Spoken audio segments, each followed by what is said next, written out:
안녕하세요. 오늘도 사연살롱을 찾아주셔서 감사합니다. 호주에 살고 있는 30대 후반 워킹맘입니다. 20대 때 좋은 기회로 가게 된 워킹 홀리데이로 처음 호주를 접했고 거기서 만난 사람과 사랑에 빠져 결혼까지 결심하게 되었어요. 남편을 만나기 전까지는 제 인생에 다른 나라에서 산다는 선택지는 없었기에 참 고민이 많았죠.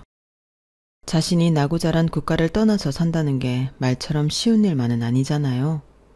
새로운 언어, 새로운 문화에 적응하며 살아야 한다는 것도 정말 어려운 문제지만 한국에서 사귀어온 많은 사람들, 친구들, 무엇보다도 가족들과 떨어져 살아야 한다는 게 가장 큰 걱정이었죠. 그 중에서도 제일 마음에 걸렸던 건 저희 엄마였어요. 아빠께서 제가 고등학생 때 돌아가셨고 형제들이 다들 결혼하고 독립하면서 사남매 중 막내인 제가 엄마와 쭉 오래 살았거든요. 저마저 결혼해서 호주로 가버리면 엄마가 너무 외로워하실 것 같았어요. 물론 언니 오빠들이 있었지만 각자 사는 게 바쁘다 보니 엄마를 자주 챙겨드리지 못했거든요. 한국에 있어도 그런데 호주에 가면 엄마를 더 못 챙겨드릴 것 같아 걱정이었죠. 하지만 엄마께서는 이런 제 고민을 단호하게 쳐내셨어요. 그런 생각하지 마라. 자식 앞길에 도움은 못 될 망정 자식 발목 잡는 부모는 되고 싶지 않다. 네가 진심으로 사랑할 만한 좋은 사람이 있다면 당연히 그런 사람이랑 가정을 이뤄야지. 어차피 엄마는 아버지 돌아가신 순간부터 네가 호주에 있든 한국에 살든 언젠가는 혼자 살아야 했어. 한국에 자식도 셋이나 더 있는데 걱정할 거 하나도 없다. 엄마께서 그렇게 단호하게 말씀해 주신 덕분에 무거웠던 마음을 한결 가볍게 결혼 준비할 수 있었어요. 엄마가 말씀하신 대로 남편은 정말 이대로 놓치기엔 아까운 사람이었거든요. 엄마, 호주에 가서도 연락 자주 할게요. 이제는 옛날처럼 외국 간다고 영영 헤어지는 건 아니니까 영상통화도 있고 목소리도 자주 듣고 소식 전할게요. 내 걱정은 그만하래도 나는 네가 좋은 사람을 만난 것만 해도 충분하다. 이렇게 인연을 만나는 것도 쉽지 않은데 항상 서로 소중히 하고 의지하면서 잘 살면 엄만 그것만으로도 행복해. 장모님, 걱정 마세요. 제가 정말 잘할게요. 그렇게 사랑하는 사람을 따라 무작정 떠난 호주는 생각처럼 만만치 않았어요. 함께 살 집을 구하고 파트타임으로 일도 구하고 이민 절차를 천천히 밟으면서 워킹 홀리데이로 머무를 때와는 전혀 달라진 환경에 적응하느라 정신이 없었어요. 그러다 보니 한국을 떠나기 전에 엄마께 약속드린 것처럼 엄마를 챙겨드리기는 현실적으로 힘들더라고요. 하지만 그때는 발등에 떨어진 불끄기에도 바쁜 하루하루라 엄마도 이해해 주시겠지 정도로만 생각하고 넘어갔던 것 같아요. 이민 초반에는 외로움과 그리움에 자주 하던 통화도 여기서 사람들을 사귀고 교류하기 시작하니 시차 때문에 점점 소홀하게 되었죠. 그러다 하루는 엄마한테 전화가 왔어요. 한국으로 치면 밤 늦었을 시간이라 깜짝 놀랐죠. 전화가 걸려온 시간도 그렇고 그동안 주로 제가 먼저 전화를 했지 엄마가 먼저 전화를 준 건 처음이었거든요. 엄마, 잘 지내시죠? 먼저 연락을 드렸어야 됐는데 나야 그럭저럭 지내지. 너야말로 잘 지내고 있냐? 네, 일도 적응했고 이제 영어 쓰는 것도 불편하지 않아요. 사람들도 많이 사귀어서 전처럼 외롭지도 않고요. 엄마는요? 엄마가 어떻게 지내는지 궁금한데 늙은이가 어떻게 살긴 그냥 좀 심심해도 견디면서 사는 거지. 근데 이 밤중에 웬일이에요? 원래 일찍 주무시잖아. 무슨 일을 안 줄 알고 놀랐어요. 무슨 일은 무슨. 그냥 오랜만에 네 목소리 듣고 싶어서 전화했다. 한국에도 자식이 셋이나 있지만 그 셋 다 합쳐도 나랑 제일 오래 산 우리 막내딸만 못해. 왜요? 언니랑 오빠들이 엄마 안 챙겨요? 내가 전화해서 잔소리 좀 할까? 됐어. 다들 사는 게 바빠서 그런데 나 적적하자고 그렇게 투정 부리면 쓰나. 그냥 네 생각나서 전화했어. 한국에 한번 가야 하는데 가족들 어떻게 지내는지도 보고 여름에 휴가 받으면 남편한테 말해서 같이 갈게요. 그래? 그럼 나야 너무 좋지. 아휴, 여름까지 또 어떻게 기다리니? 조금만 기다려봐요. 시간 금방 가. 나도 여기서 돈 좀 벌었으니까 들어가서 맛있는 거 많이 사드릴게. 비행기 잡으면 또 연락할게요. 건강하게 지내고 계세요. 진짜 별일은 없는 거지? 별일 없다니까. 내가 괜히 전화해서는 걱정되게 했나 보네. 아니야. 내가 한번 전화할 때가 됐는데 못해서 그런 거지. 그래도 엄마한테 먼저 전화 오니까 좋긴 하네. 그래, 기다릴 테니까 꼭 휴가 받으면 연락 줘. 그때만 해도 단순히 제가 보고 싶으셨나 보다 하고 넘어갔어요. 평소에 안 하시던 행동이라 뭔가 이상하다 싶긴 했어도 부모가 자식 보고 싶어. 전화했다는데 이상하게 생각할 건덕지 같은 건 없었죠. 그러고는 그 일을 잊고 지냈어요. 남편과 여름 휴가 일정을 조율하고 날짜가 딱 맞아떨어져 일주일 정도 긴 휴가를 보낼 수 있게 됐어요. 그동안 열심히 벌어 모아놓은 돈도 있어 한국 가는데 큰 부담이 없었죠. 휴가가 확정되자마자 기쁜 마음에 엄마께 전화를 드렸어요. 웬일이니? 웬일이긴 엄마. 나 7월 말에 휴가 일주일 정도 받았어. 한국에 다녀올 수 있을 것 같아. 한국? 너 지금 한국 아니니? 어? 엄마, 나 민선이야, 민선이. 막내. 언니랑 헷갈렸어? 그래, 민선이. 너 지금 어딘데? 어? 나 호주지. 엄마 왜 그래, 무섭게. 아, 막내. 그치, 호주지. 아유, 엄마가 윤선이랑 헷갈렸다. 미안. 둘이 목소리가 비슷하네. 근데 바쁘지 않아? 휴가라니까. 이번 여름에 휴가 받으면 엄마 보러 가기로 했잖아요. 순간 전화기 너머로 짧은 정적이 흘렀어요. 한마디 말도 주고받지 않았지만 마치 그런 적이 있었나 하는 느낌의 침묵이어서 순간 등골이 오싹하더라고요. 아, 그랬지? 맞다. 아우, 드디어 보네, 우리 막내딸. 안 본 지 오래돼서 엄마도 너무 보고 싶네. 그치? 엄마 기억하지? 나 엄마가 기억 못하는 줄 알고 깜짝 놀랐잖아요. 아니야, 기억을 못하긴. 우리 딸이 온다는데 어떻게 기억을 못해. 엄마가 요즘 정신이 없어서 깜빡깜빡해서 그래. 빨리 오면 좋겠다. 한 달만 기다리면 되는데 뭘. 곧 만나요, 엄마. 장모님, 건강하게 잘 계세요. 저희 곧 가요. 맛있는 거 많이 사드릴게요.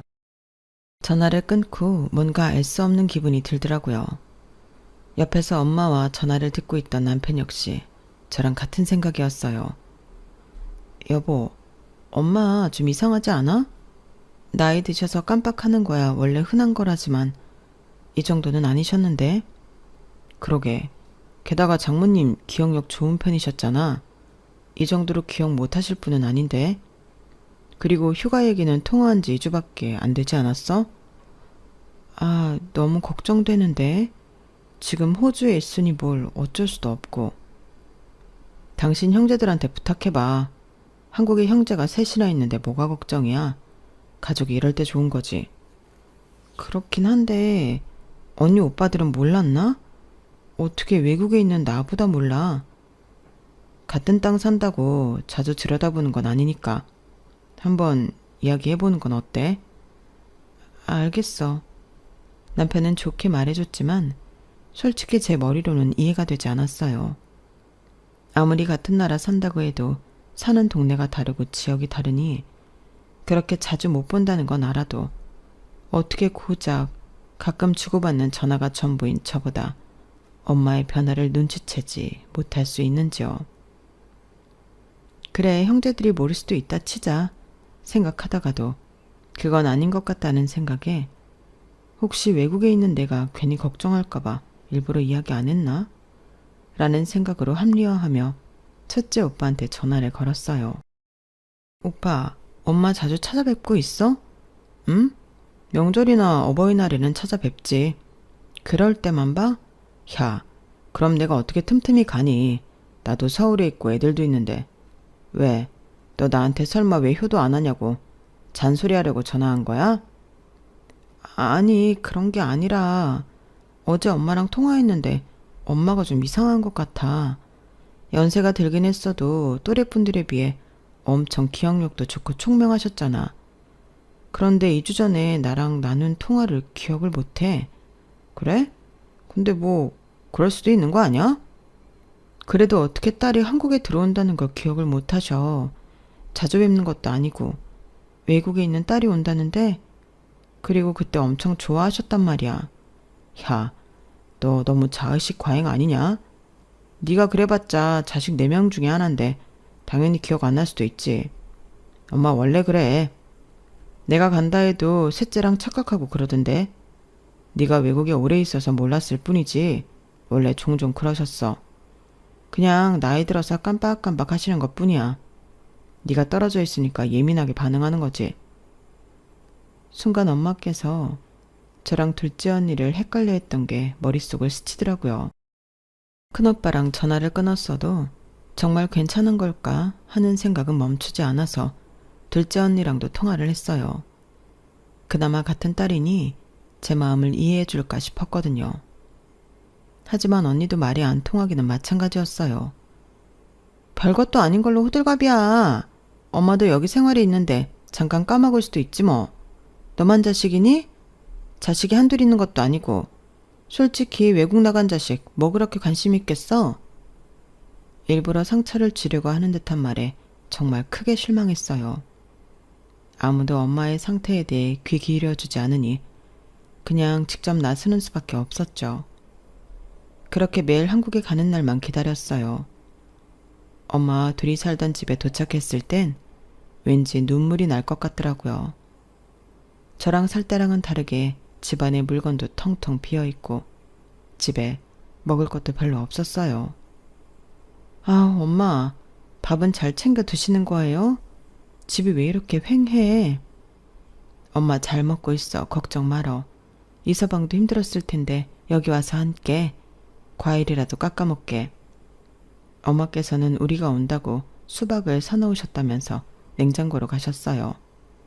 아우, 장모님, 제가 들어드릴게요. 무겁지 않으세요? 남편이 부랴부랴 일어나 수박을 들어드리려는데 엄마께서 갑자기 놀란 표정을 지으시더라고요. 자넨 누군가? 나 지있기는 한데. 네? 장모님, 저예요. 저 못 알아보시겠어요? 아까까지 이서방이라고. 순간 거실은 정막에 휩싸였어요. 늘 마음속 한구석에 박혀있던 불안감이 현실이 되는 순간이었죠. 엄마, 우리 엄마 어쩌다 이렇게 기억력이 안 좋아졌어. 엄마 기억 누구보다 잘하는 사람이었잖아. 저도 모르게 울음이 터졌고 엄마를 붙잡고 한참을 울었어요. 정신을 차린 후엔 남편과 함께 엄마를 모시고 병원에 갔어요. 검사 결과가 나오기 전까진 형제들에게 따로 말하지 않았어요. 휴가 뒤로 무급 휴가까지 더 써서 결과를 기다렸는데 기다린 결과는 역시나였어요. 중증 치매라고 하더군요. 보통은 이 정도 되기 전에 병원 와서 진단받으시는데 늦게 아셨나 봐요. 네, 제가 외국에 살아서요. 이상하다는 듯 바라보는 의사의 눈빛이 참 견디기가 힘들더라고요. 그날 당장 형제들을 불러다 이야기했고 형제들은 생각보다는 덤덤했어요. 뭐 그러실 연세가 되긴 했지. 나도 요새 이상하다곤 생각했는데 진짜일 줄이야. 아, 그렇게 정정하시던 분이 어떻게 치매까지 걸리셨대? 우리 엄마 젊은 시절엔 아주 호랑이 같았는데 이제 이빨 빠진 호랑이가 다 되셨네. 지금 그런 게 문제가 아니라 얼른 병원 알아봐야지. 집에 방문할 요양사도 필요하고 엄마를 이대로 혼자 둘 순 없잖아. 그래, 우리가 천천히 알아볼 테니까 너는 신경 쓰지 말고 엄마 잘 모시다가 돌아가. 우린 자식 아니니? 유난 떤다는 듯한 반응이 좀 충격적이더라고요. 그런 뜨뜻미지근한 반응을 보면서 도저히 언니 오빠들을 믿고 엄마를 내버려 두기가 힘들었어요. 치매 전문으로 후기가 좋은 병원을 알아봤고 요양사도 다정해 보이는 분으로 면접을 마쳤죠. 한국을 떠나기 전 그래도 장남이랍시고 엄마의 예쁨을 잔뜩 받았던 큰오빠에게 재차 부탁했어요. 오빠, 내가 병원 주소지랑 후기랑 다 보내놨어. 오빠가 언니랑 작은 오빠 잘 타일러서 엄마 좀 돌봐줘. 솔직히 마음 같아서는 셋 중 누구 집에 들어가서 사셨으면 싶었지만 아무도 우리 집에 모시겠다고 나서는 사람이 없는 마당에 외국에 사는 제가 왈가왈부하기가 어려워 그렇게라도 부탁했어요. 너도 참 걱정 말라니까. 구구절절 애같아 부탁한 저와는 다르게 큰오빠의 대답은 간단하기만 했죠. 호주로 돌아가는데 정말 발걸음이 그렇게 무거울 수가 없더라고요. 돌아와서는 매일 엄마에게 전화를 했어요. 오늘은 어떻게 보내셨는지, 뭘 드셨는지, 요양사분은 잘해주시는지, 병원은 꾸준히 다니고 계신지 등등 유선으로나마 꾸준히 체크했죠. 엄마는 다행히 걱정했던 것보다는 병원에 잘 다니고 계셨고 상태도 호전되어 전보다는 기억을 잘 하시는 것 같았어요. 그때 큰맘 먹고 휴가를 받아 한국에 가지 않았더라면 어떻게 됐을지 참 아찔하더군요. 그렇게 엄마 상태가 나아지고 있어 안심하고 있을 때쯤 제 인생에 큰 변화가 생겼어요. 남편과 제 사이에 아이가 생겼거든요. 엄마, 저 임신했어요. 엄마 막내 손주 생기겠네. 건강하게 낳아서 아기도 꼭 보여주러 갈게. 그러니까 건강하게 잘 계세요. 아휴, 우리 막내가 언제 커서 아이까지 생겼어. 얼른 보고 싶네. 꼭 데리고 와. 임신했을 때까지만 해도 엄마랑 연락을 자주 했지만 막상 아이를 낳고 나니 엄마와 연락을 하기가 점점 힘들어지더라고요. 타지에서 혼자 육아를 하다 보니 하루하루가 전쟁이었고 아이가 잠들면 저도 기절하듯 따라 잠들다 보니 안부를 물을 시간적 여유도 마음의 여유도 없었어요. 가끔 시간을 내서 연락을 해도 늘 지쳐있는 상태라 예전처럼 미주알 고주알 오랫동안 이야기를 나누기도 힘들어요. 아이가 어른이 자주 아프기도 하고 병원 다녀오고 아이 간호하다 보면 하루 이틀은 훌쩍 지나가 있더라고요. 엄마, 옛날처럼 자주 연락 못해서 미안해요. 아이 키우는 게 보통 일이 아니네. 나는 하나만 낳고 키워도 이렇게 힘든데 엄마는 우리 넷이나 어떻게 낳고 키웠어. 내가 요즘 자주 연락은 못해도 아이 볼 때마다 엄마 생각이 엄청 나요. 나 키워줘서 고마워, 엄마. 엄마가 나한테 해준 만큼 잘해주지 못해서 미안해요. 미안하긴 멀리 있어도 너만큼 나 챙기는 자식이 있는걸. 나도 늘 너한테는 미안하게 생각하고 있어. 나중에 내가 어떻게 되더라도 내가 무조건 네 몫은 서운하지 않게 남겨놓을 거다. 아이, 무슨 말을 그렇게 해요. 어떻게 되긴 뭘 어떻게 돼. 엄마, 내가 우리 리아 데리고 갈 때까지는 건강하게 계셔야 돼. 그래야 막내 손녀딸 한번 안아보지. 그래, 노력해보마. 마치 마지막처럼 말씀하시는 엄마 때문에 괜히 기분이 이상해져 저도 모르게 눈물이 났어요. 그날 전화를 끊고 나서도 여운이 남아 쉽게 마음이 추스러지지 않더라고요. 아이 눈만 마주쳐도 엄마 목소리가 떠올라 울컥하더라고요. 그런데 그날 그렇게 이상한 기분이 들었던 게 제 촉이 맞았는지 그날 이후로 엄마가 연락이 잘 안 되시더라고요. 처음엔 엄마가 피곤해서 일찍 주무시나 보다 했는데 그 다음날, 그 다다음날도 안 받으셨어요. 뭔가 이상하다 싶어 시간대를 이리저리 바꾸어 전화를 해봐도 연락이 되질 않았어요. 뭔가 불안한 생각이 스칠 때쯤 생전 연락 한 톡 없던 큰오빠에게서 연락이 왔어요. 이번 명절에 가족들 모였는데 엄마 상태가 많이 안 좋아져서 요양병원에 아예 입원을 시켜드리려고 해. 뭐라고? 요양병원? 그 정도로 상태가 안 좋아?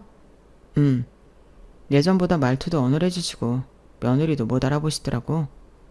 그래도 입원하면 엄마가 많이 답답해 하실 텐데 얼마 전까지만 해도 나랑 전화는 멀쩡하게 하셨단 말이야. 어차피 혼자 계시느니 병원 가서 같이 환자들이랑 대화도 하고 돌봄 받으면서 지내시는 게 낫지. 정말 다른 방법은 없는 거야? 돌아가면서 모실 생각은 없어?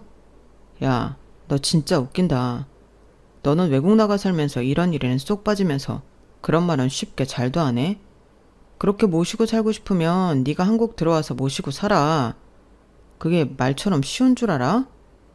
다들 자기 자식 키우기도 벅차고 맨정신이어도 시어머니 장모 모시고 살기 힘든데 며느리랑 사위들은 그걸 반기겠어?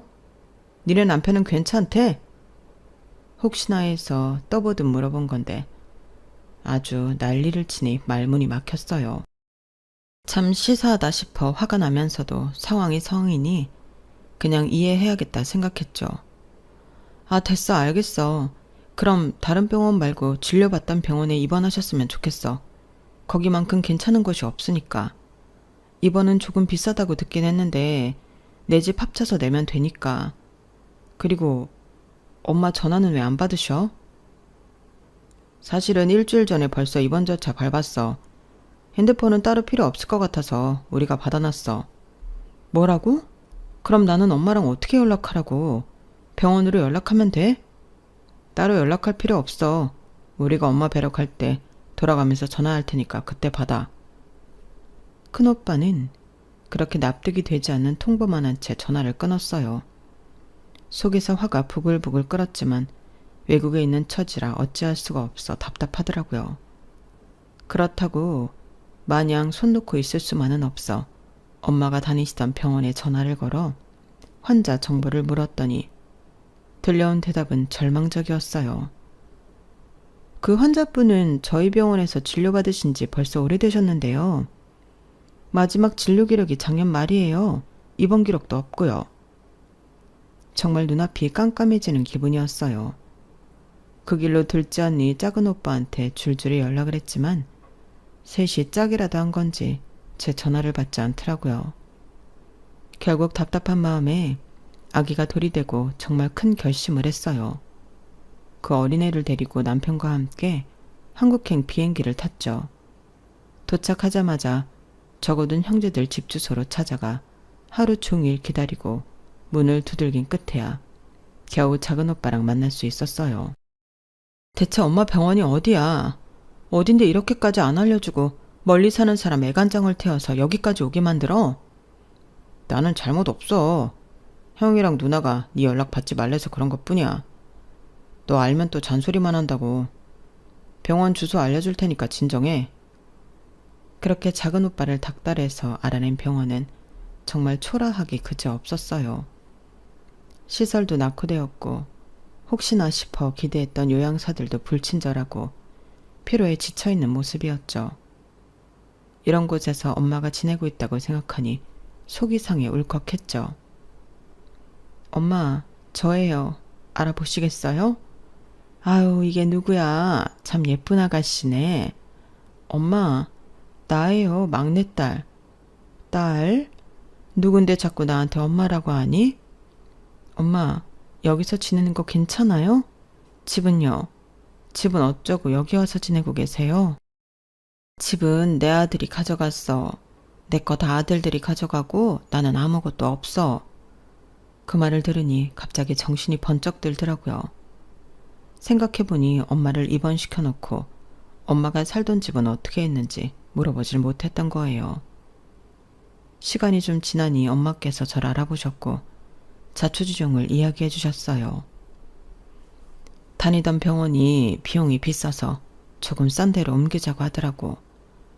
정신 오락가락 하는 것도 미안한데 자식들한테 부담 주고 싶지 않아서 그러기로 했다. 집은 큰애가 알아서 정리하겠다고는 했는데 어떻게 된 건지 나도 모르겠구나.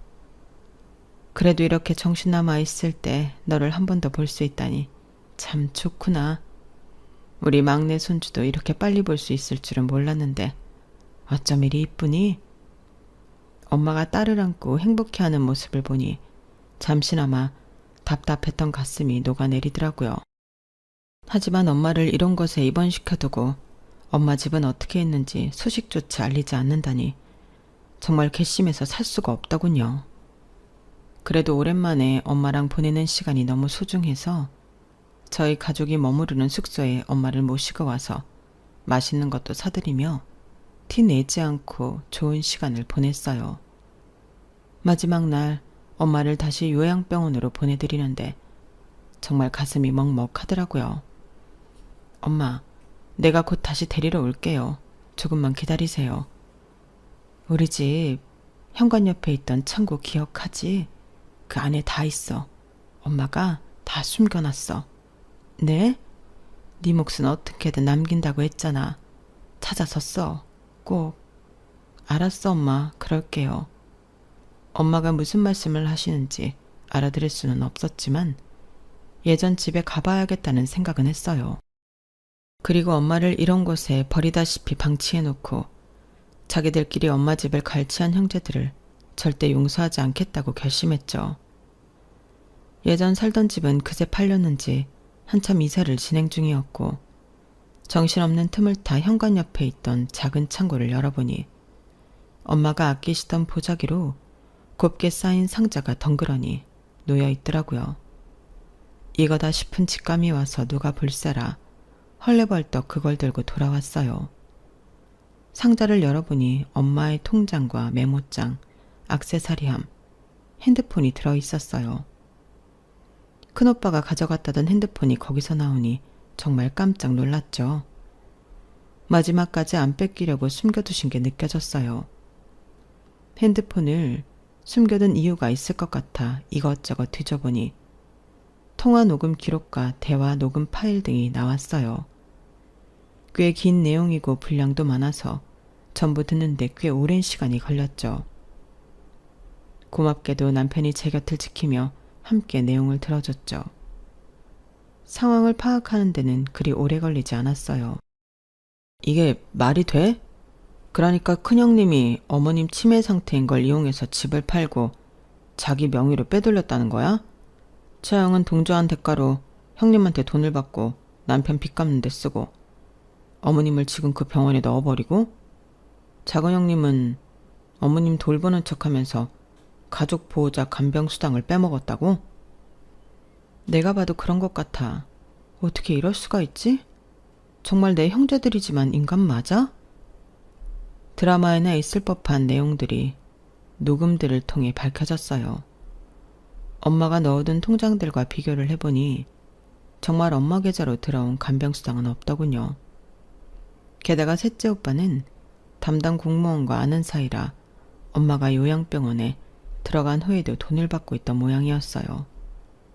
엄마가 정신이 오락가락한다고 생각한 작은 오빠가 방심하고 담당 공무원과 전화를 하는 내용이 엄마의 핸드폰에 고스란히 담겨 있었고 큰오빠와 언니가 작당 모의를 하는 내용도 엄마의 핸드폰에 또렷하게 녹음되어 있었어요. 엄마 이제 제대로 치료받으셔야지. 이러다가 엄마 우리 다 못 알아봐요. 막내야 외국에 있으니 못 알아본다 쳐도 우리 셋은 알아봐야 할 거 아니야. 좋은 병원 알아봤으니까 이 집은 팔고 요양병원 가자. 어?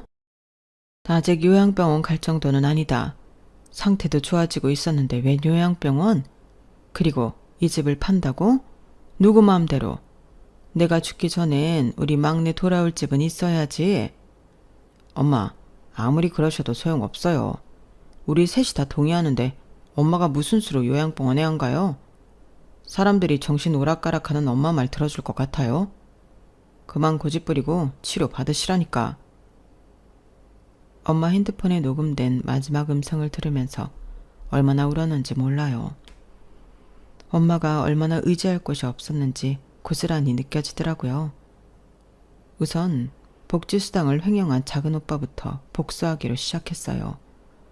이건 기록도 남아있고 담당 공무원과 전화 내용도 녹음되어 있으니 확실히 걸 수 있을 것 같았거든요.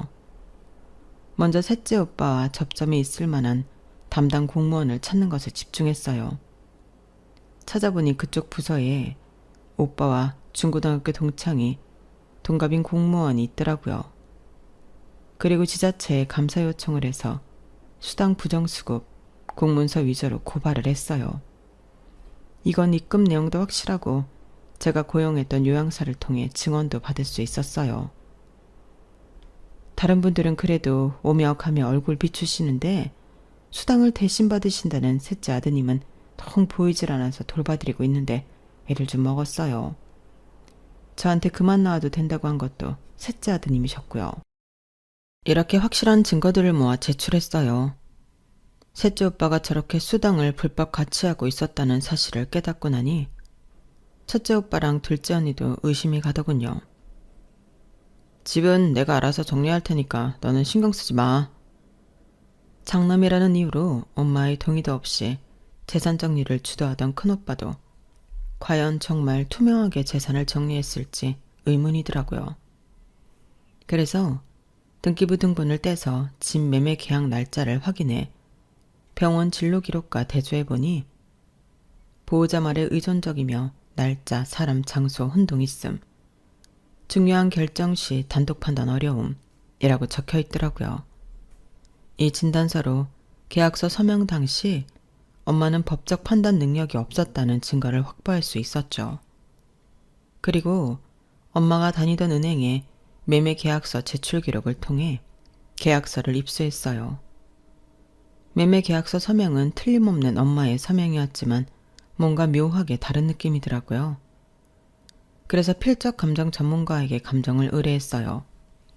결과는 당연히 동일인 서명으로 보기 어렵다는 판단이 나왔죠. 마지막으로 변호사와 함께 공인중개사를 찾아갔어요. 당시에 어머님과 동행하기는 했는데 어머님께선 계속 거부를 하셨는데 아드님께서 치매라 그런 것이니 신경 쓰지 말라고 하더군요. 그래서 대리 서명으로 진행했습니다. 모든 정보를 입수한 뒤 제가 모은 증거자료 일부를 형제들이 모인 자리에서 풀었어요. 언니는 따로 나서서 한 건 없었지만 입을 다무는 대가로 큰오빠에게 돈을 받아 남편 빚을 갚고 있었던 상황이었죠. 언니가 가장 먼저 눈물을 터뜨렸어요. 제발 우리끼리 이러지 말자. 우리도 먹고 사는 게 다 힘들어서 그래. 그 큰 집에 엄마 혼자 사시면 뭐해? 노인들은 원래 큰 집에 살면 더 외로움을 많이 느낀대. 따지고 보면 네 탓 아냐? 네가 엄마를 버려두려고 외국으로 홀라당 나가버려서 너무 외로워서 치매에 걸리신 거 아니냐고. 언니, 그게 부탁하는 사람의 태도야? 어떻게 사람이 죄를 지어놓고 다들 그렇게 뻔뻔해? 됐어. 난 사과받으러 온 것도 아니고 그냥 눈들이 있으면 니들이 지은 죄를 똑똑히 보라고 온 거야. 곧 형사고소 진행할 거야. 그럼 사문서 위조, 재산 편취 사기죄, 그리고 수당 부정수급 등등 정말 걸릴 게 많을 거야. 그리고 언니는 여기 동조해서 이득을 취했으니 언니 남편에게 그 돈 다 뱉어내라고 할 거고. 뭐? 미쳤어? 너 대체 왜 이렇게 변했니? 나가 살더니 왜 이렇게 독해졌어? 야, 감정적으로 하지 말고 나와봐. 그래도 이제야 상황 파악을 한 건지 큰오빠가 저를 끌고 나오더군요. 하지만 큰오빠가 정신 차렸다는 건 제 착각이었어요. 너도 좀 조용히 있어. 너도 알잖아. 너랑 엄마가 살던 집이 얼마나 가치가 있는 집인지. 저 큰 집 하나 팔았다고 우리 삼형제 팔자가 폈어. 너도 나중에 알게 되고 이렇게 될 거? 난 몰랐던 거 아냐? 그래서 네 목도 남겨놨으니까 이제 그만해. 오빠, 지금 장난해? 내가 지금 내 목 안 남겨놨다고 이러는 것 같아? 그럼 뭔데? 그 먼 호주로부터 날아와서 행패 부리고 있는 게 너만 재산 못 받아서 그런 거 아니면 뭐냐고. 자기들이 무슨 죄를 지은지라도 알면 그래도 형제로 같이 자란 정이라도 봐서 민사소송으로 끝내려고 했는데 진짜 안 되겠구나.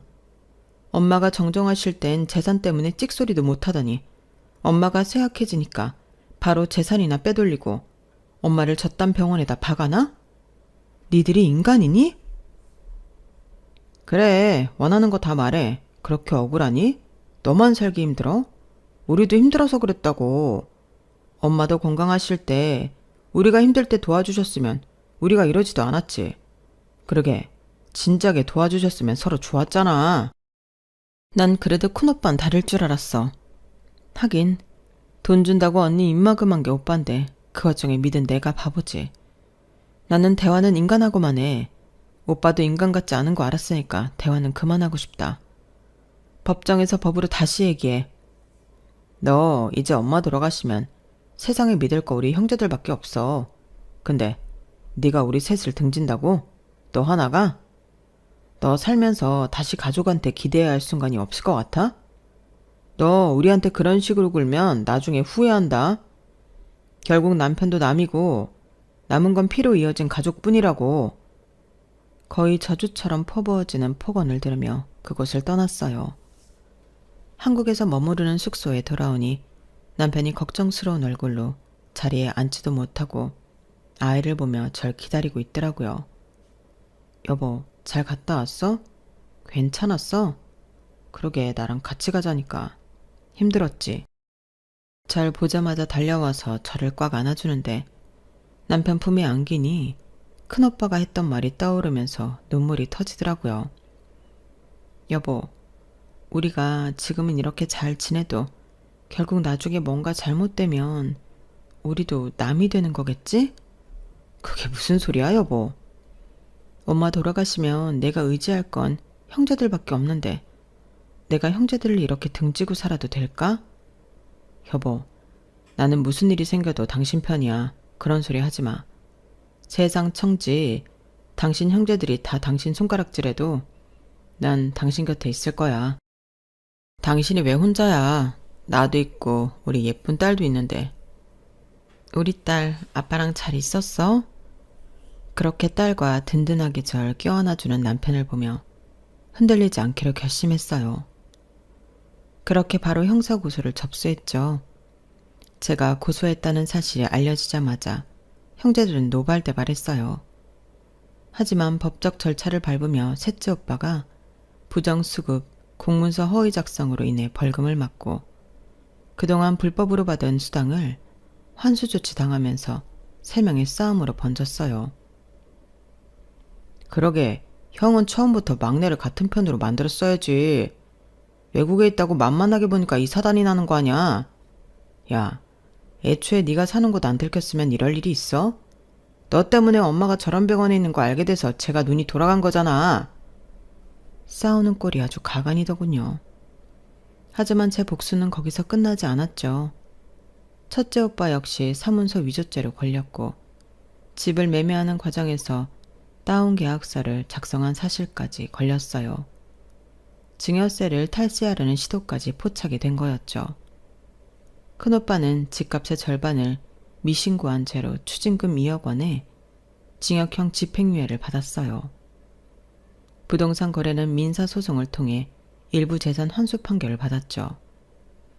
둘째 언니는 일로 남편과 싸우다 이혼 위기까지 놓이게 됐죠.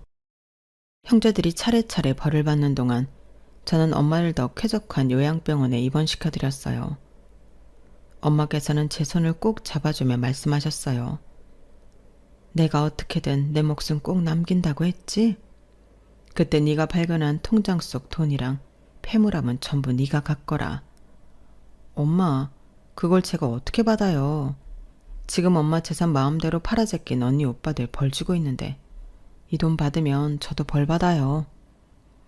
벌이 아니라 상이야, 상. 그 집은 내가 어떻게든 죽기 전까지 팔고 싶지 않았던 집인데 팔았으니 그런 거고 이 돈은 옛날부터 너 주려고 따로 모은 돈이다. 넌 어릴 때부터 오빠들이나 언니에 비해 욕심도 없고 착했잖니. 그런 네가 딱 하나 나한테 미안해하면서도 욕심냈던 게 네 남편이야. 이번에 오래 머무르면서 지켜보니 정말 좋은 사람을 만난 것 같다구나. 먼 타지에 살고 있으니 네가 사는 모습 들여다보지도 못해 늘 걱정이었는데 엄마는 이제 안심해도 되겠어.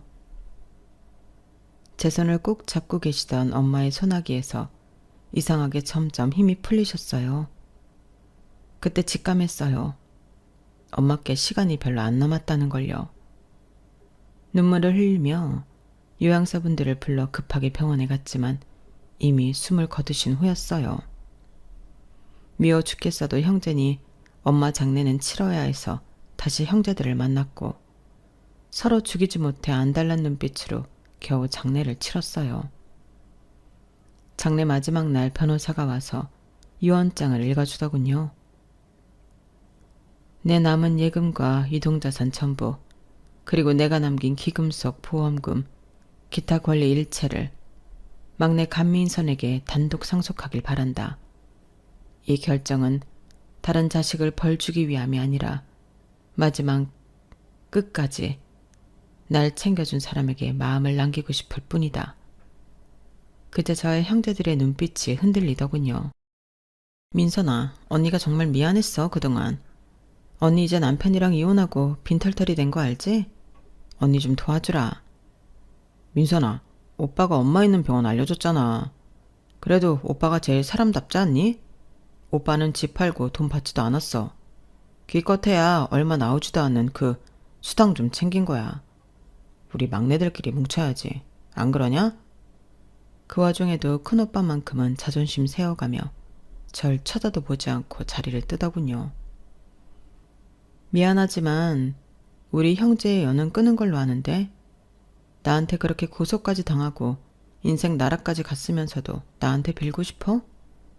나한테 이러지 말고 저기 저 든든한 장남한테 기대.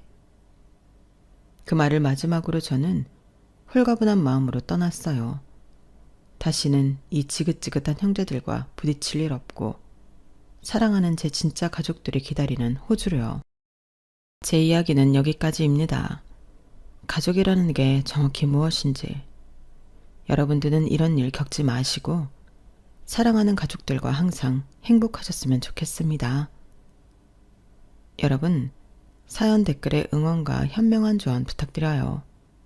좋아요와 구독은 저에게 큰 힘이 됩니다. 오늘도 좋은 일 가득하세요.